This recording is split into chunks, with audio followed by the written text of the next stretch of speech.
191페이지 소유권을 갑니다. 자, 소유권은 중요하다 그랬습니다. 점유권보다 쉽고요. 내용도 점유권보다 적어요. 그래서 열심히 하셔야 되는데, 일단 소유권은 물건을 사용 수익만 하는 게 아니라 뭐까지 할 수 있다 그랬죠?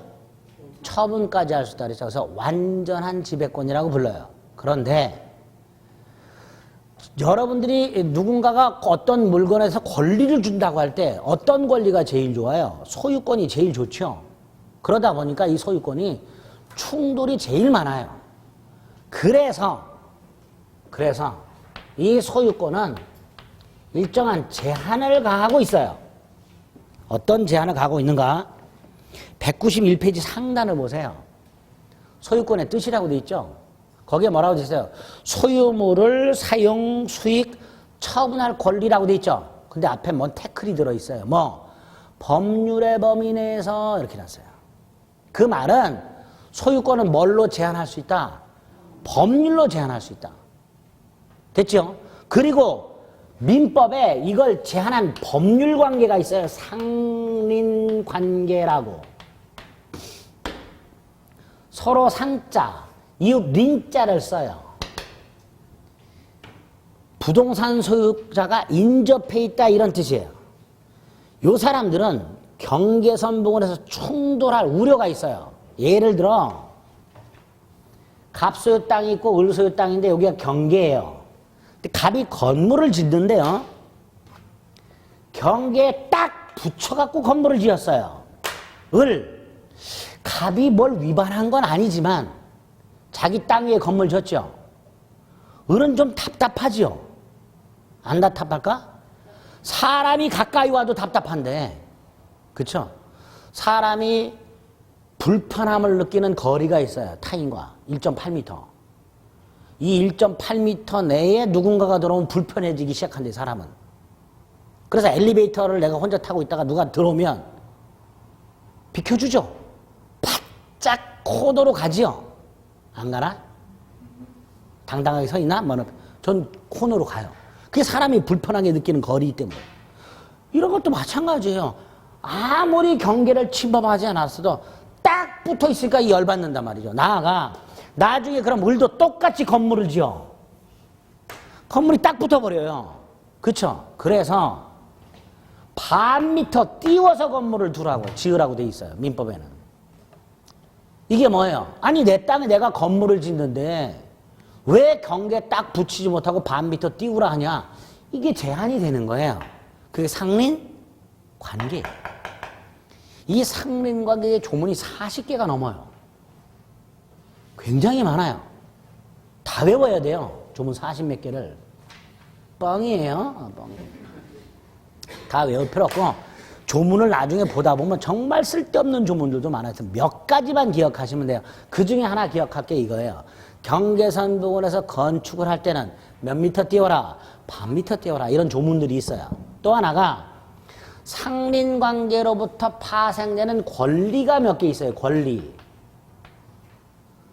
소유권 속에 상린관계 규정이 있는데 그 상린관계 속에 부수적인 권리가 몇 개 들어있어요. 그 권리 중에서 주의 토지 통행권이라는 게 하나 나와요.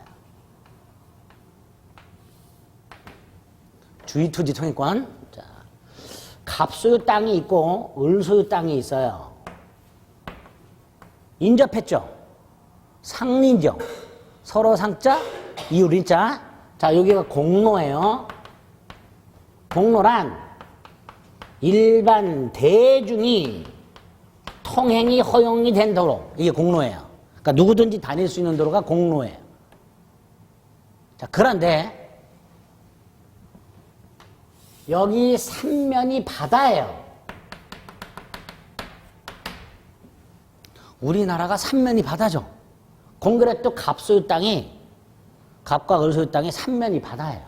공로가 여기. 이때 을의 경우에는요, 공로 출입이 가능하죠. 근데 갑은요, 공로 출입이 가능해요, 불가능해요? 가능하죠. 헬기 사면 되죠. 네? 그런데 을 소유 땅을 통행하지 않고는 불가능한 거예요. 그렇죠? 헬기를 살 수는 없죠. 이런 땅을 뭐라 그래요? 맹지라고 하죠. 자, 이때 갑이 에라 모르겠다. 을 소유 땅을 통행하면 여러분이 의리라면 뭐라고 할까요? 엄마, 너 왜 네 멋대로 남의 땅 왔다 갔다 이 자식아. 통행료를 내놓든지 다니지 말든지 그러겠죠. 즉 을의 허락 없이 갑이 통행을 할 수 있느냐의 문제가 생겨요. 그걸 규정한 게 이거예요. 219조에 보면 맹지 소유자는 이웃 토지 소유자의 승낙이 없이도 이웃 토지를 통행할 권리가 있다라고 규정을 해놨어요. 이게 주의토지 통행권이에요. 당연히 요거 둘러싸고 다툼이 있겠지요. 다니겠다 못 다녀. 두 번째, 다닌다면 폭은 얼마냐. 에?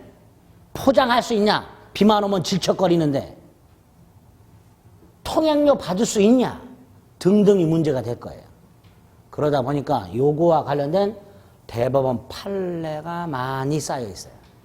그래서 소유권은 물건을 사용수익 처분하는 권리인데 강력한 권리다 보니까 충돌이 많고 그래서 법률로 제한을 할 수 있도록 해놨는데 그중에 민법에서 규정하고 있는 걸 뭐라고 부른다? 상린관계라 부르고 나중에 상린관계 중에서 간간히 등장하는 조문 몇 개 기억하셔야 되고 또 상린관계에서 파생되는 권리가 몇 개 있는데 그중에 뭘 기억하자? 주의 토지통행권 요걸 좀 봐야 돼요. 그래서 주의 토지통행권은 어느 토지와 공로와의 사이에 그 토지에 필요한 통로가 없을 때 그 토지 소유자는 주의 토지를 통행할 수 있다 이렇게 돼 있어요. 그리고 공짜로 통행하지 마라. 을의 손해를 보상하라. 그래서 유상통행권이에요. 그래야 을도 불만이 없겠죠. 그렇죠? 을의 승낙이 없이도 갑은 통행할 수 있다. 그리고 무상이다 그러면 을은 화병으로 죽어요. 잘못하다가는. 그러니까 을의 승낙 없이 통행을 하되 을에게 돈을 줘라. 이렇게 돼 있어요. 여기서 끝나세요. 얼마 줘야 되나 묻지 마세요. 그럼 재판을 받아봐야 되는 거예요. 어쨌든 이런 주의 토지 통행권의 문제가 하나 나올 수 있게 됩니다. 세 번째, 소유권의 변동 중에서 소유권 취득이 소유권에서 조금 중요해요. 자, 소유권 취득은 소유권 변동의 일종이고 우리 이 소유권 등 권리 변동의 원인이 두 개가 있었어요. 법률, 행위에 의한 게 있었고 법률 규정에 의한 게 있었죠. 법률 행위에 의한 변동과 법률 규정에 의한 변동. 쉬운 거예요. 내가 어떤 물건의 소유권을 취득하고 싶어요. 돈 주고 사는 방법이 하나 있고요. 상속받는 방법이 있고. 그렇죠? 그거예요. 그러니까 앞에서 봤던 계약을 통한 취득과 상속 등을 통한 취득이 있는 거예요. 그런데 소유권에 따로 법률 규정한 소유권 취득을 세 가지를 규정을 해놨어요. 소유권에. 매매 계약이나 상속 등을 통한 소유권 취득 이외에 별도로 요러한 경우에는 요 사람이 소유권을 취득한다라고 규정을 하고 있는 게 세 개가 있어요. 세 개가. 하나가 취득시효라는 제도고요. 두 번째가 무주물 선점, 유실물 습득, 매장물 발견에 의한 소유권 취득이 있어요. 세 번째가 첨부에 의한 소유권 취득이라고 부합, 혼화, 가공에 의한 소유권 취득이 있어요. 이게 소유권에 따로 법률 규정이 있는 거예요. 이렇게 소유권에는 따로 매매계약이나 상속 등을 통한 소유권 취득 이외에 세 가지 방법을 통한 소유권 취득을 규정하고 있고 요게 집중해서 시험 문제 나오는 거예요. 따로 특별한 거니까. 그 중에서도 요거 반드시 한 문제 나온다고 생각하시면 돼요. 취득시효. 아주 중요합니다. 그리고 소유권의 효력이 나오고 공동소유라는 게 나와요. 공동소유는 물건이 하나고 소유권이 하나인데 소유자가 여럿 있어요. 이걸 공동소유라고 해요. 이 공동소유에 공유라는 게 있고 합유라는 게 있고 총유라는 게 있어요. 이게 소유권의 내용인데 아까 소유권에 보통 2문제 내지 3문제 나온다 그랬죠? 2문제 나올 때 꼭 나오는 게 취득시하고 공유예요. 한 문제 더 나오면 이제 나머지들이 나오는 거예요. 이게 중요한 거예요. 취득시하고. 이렇게 소유권은 뼈대를 잡고 주의 토지 통행까지 말씀을 드렸고 요 취득부터 다음